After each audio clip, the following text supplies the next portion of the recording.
Rohingya சமூகத்தினரின் பிரச்சினைகளுக்கு நிரந்தர தீர்வு காண்பது மாநில அரசின் முக்கிய முன்னுரிமைகளில் ஒன்றாக இருப்பதாக மலாக்கா மாநில முதலமைச்சர் டத்தோஸ்ரீ அப்துல் ரவுஃப் யூசோ தெரிவித்துள்ளார். ரோஹிங்யா குடியேறிகளை சட்டப்பூர்வமாக நடைமுறைகளின் அடிப்படையில் பாதுகாப்பாக வங்காளதேசம், மியான்மர் அல்லது மூன்றாவது நாடுகளுக்கு திருப்பி அனுப்பும் நடவடிக்கையில் மாநில அரசாங்கம் கூட்டரசு அரசாங்கத்துடன் நெருக்கமாக இணைந்து செயல்பட்டு வருவதாகவும் அவர் குறிப்பிட்டுள்ளார்.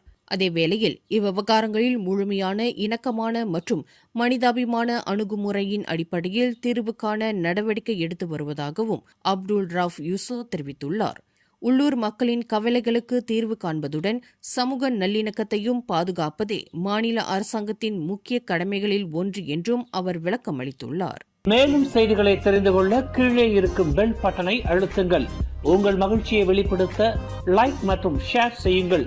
தொடர்ந்து திசைகளோடு இணைந்திருக்க சப்ஸ்கிரைப் செய்யுங்கள்.